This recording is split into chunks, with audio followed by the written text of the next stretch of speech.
નમસ્કાર દર્શક મિત્રો, આપ જે છો SKS ન્યૂઝ 24 સમાચારની વાત કરીએ તો રાજુલામાં વિરાટ હિન્દુ સંમેલન યોજાયું। સામાજિક સમરસતા અને સંગઠન શક્તિ પર અપાયો ભાર। રાજુલા શહેરમાં ટાવર ચોક ખાતે વિરાટ હિન્દુ સંમેલનનું આયોજન કરવામાં આવ્યું હતું। રામનવમી તહેવારની પૂર્વે રાત્રિએ ભવ્ય હિન્દુ સંમેલન યોજાયું હતું।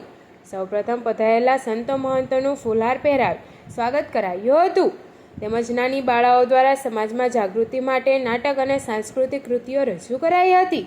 આ સંમેલનનો મુખ્ય ઉદ્દેશ્ય હિન્દુ સંગઠનને મજબૂત બનાવવાની સાથે સમાજમાં જાગૃતિ લાવવાનો હતો। આ પ્રસંગે ઉપસ્થિત વક્તાઓ દ્વારા વિવિધ મહત્વના વિષયો પર ચર્ચા વિચારણા કરવામાં આવી હતી, જેમાં ખાસ કરીને સામાજિક સમરસતા કેળવી, જ્ઞાતિ જાતિના ભેદભાવ ભૂલે એક બનવા હાકલ કરવામાં આવી હતી।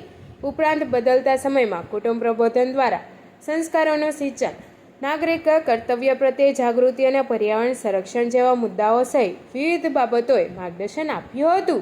આ કાર્યક્રમમાં મોટી સંખ્યામાં હિન્દુ સમાજના અગ્રણીઓ, નાગરિકો ઉપસ્થિત રહ્યા હતા। આ કાર્યક્રમને સફળ બનાવવા માટે હિન્દુ સમાજના સ્થાનિક કાર્યકરોએ ભારે જહેમત ઉઠાવી હતી। SKS news 24 Rajula. પછી કાંઈક નાની નાની પીડા ઊભી થાય પછી આપણે આમ બધી પીડાઓ સહન કરવી પડે, એના કરતાં જે સ્વામીજીએ કીધું, હું તો સ્વામીજી તમે જે સ્વચ્છતા અભિયાનની વાત કરી એમાં મારો 100% પુરાવો સાચો છે, પણ અંદરથી સ્વચ્છ અભિયાનની જરૂર અંદરથી થોડુંક થયું છે। આજે આ રોડ ઉપર જે કચરો છે એ કરતાં અંદર ઘણો પીર્યો છે, એને કાઢવાની જરૂર છે। આ સમાજ અમારી પડખે ન હોવો જોઈએ, આ અમારી પડખે ન હોવો જોઈએ। આ જગતગુરુ રામાનંદ સ્વામીએ 726 વર્ષ પહેલા 12 શિષ્ય જે બનાવ્યા છે, 12 શિષ્ય, એમાં તમામ સમાજને આવરી લીધા છે।